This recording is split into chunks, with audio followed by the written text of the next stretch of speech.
11th class. बेटा आज अगला टॉपिक हम करने जा रहे हैं, उसका नाम है लीनियर मोमेंटम। लीनियर मोमेंटम क्या चीज़ होती है? It is the quantity of motion present in the body. किसी ऑब्जेक्ट में, किसी बॉडी में कितनी मोशन प्रेजेंट है, उस क्वांटिटी को हम बोलते हैं linear momentum. Mathematically it is represent by the product of mass and velocity. इसका सिंबल P होता है लीनियर मोमेंटम का, वेक्टर क्वांटिटी है, और P किसके बराबर होगा? It is a product of M mass and V velocity. तो इन दोनों के प्रोडक्ट के बराबर होगा। It is a vector quantity. इसके यूनिट्स क्या होंगे? मास के किलोग्राम होते हैं, वेलोसिटी के मीटर पर सेकंड होते हैं। तो किलोग्राम मीटर पर सेकंड इसके यूनिट बन जाएंगे। अगर इसके छोटे या सीजीएस यूनिट की बात करें तो वो ग्राम सेंटीमीटर पर सेकंड होते हैं।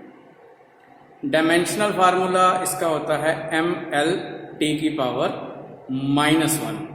तो अगर किसी चीज़ का आपको किसी मूविंग ऑब्जेक्ट का मोमेंटम निकालने के लिए बोल दिया जाए तो that is equal to product of mass and velocity.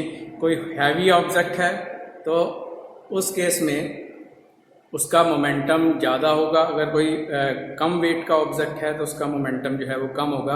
आपने अक्सर ये नोट किया होगा कि अगर ट्रक को ब्रेक लगाते हैं, अगर सपोज कि अगर 50 किलोमीटर पर आवर की स्पीड से एक ट्रक है और 50 किलोमीटर पर आवर की स्पीड पर ही एक बाइक या एक सिंपल छोटी कार है, तो ट्रक का क्योंकि मास ज़्यादा होता है उसका मोमेंटम भी ज़्यादा होता है।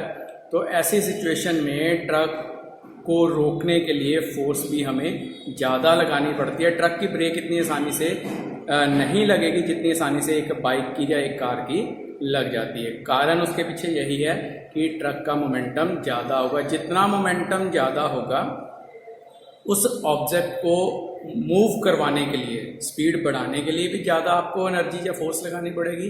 उसकी वेलोसिटी कम करने के लिए भी आपको उतनी ही ज़्यादा फोर्स या फिर एनर्जी लगानी पड़ती है।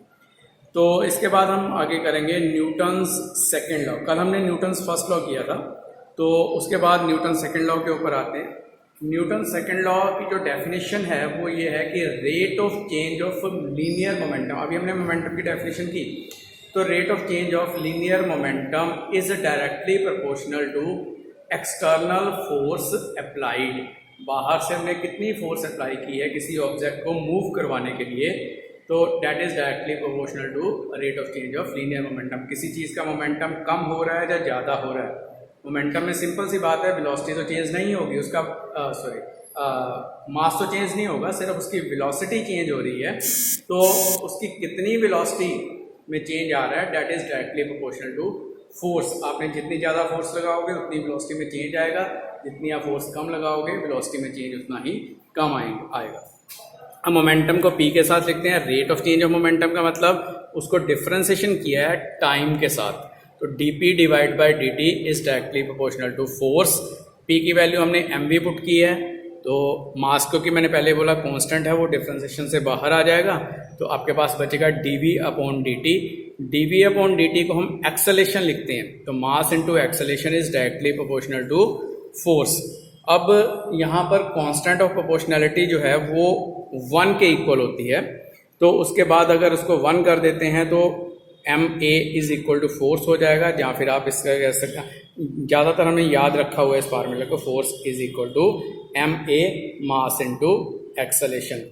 तो न्यूटन सेकेंड लॉ की मेन डेफिनेशन तो यही रहेगी ऊपर वाली, बट इसको अगर हम सिंपल फॉर्म में बोलना चाहें तो सिंपल फॉर्म में यही कहा जा सकता है कि force is equal to ma। बहुत इंपॉर्टेंट है, क्लास 9th में भी किया हुआ है आपने। तो इसकी कुछ न्यूमेरिकल्स और प्रॉब्लम्स जो हैं वो आगे हम इसके बाद करेंगे। सो ये दोनों ही क्वेश्चंस जो हैं आपने अच्छी तरह से करने हैं। लीनियर मोमेंटम क्या होता है उसकी डेफिनेशन करोगे, उसका फार्मूला करोगे, then after that Newton's second law, उसका भी आपने जो है डेफिनेशन याद रखनी है, उसका जो फार्मूला है force is equal to ma भी याद रखोगे, और ये वाला फार्मूला भी आप याद रखोगे कि rate of change of linear momentum is directly proportional to force external force applied. दोनों चीज़ों में आपने नोट करना है rate of change of linear momentum किसके एक्सटर्नल फोर्स जो आप अप्लाई कर रहे हो उसके डायरेक्टली प्रोपोर्शनल है। तो ये दोनों चीज़ें अपनी कॉपी पे नोट करो, इसके बाद नेक्स्ट क्लास में हम न्यूमेरिकल्स करेंगे इसके साथ रिलेटेड।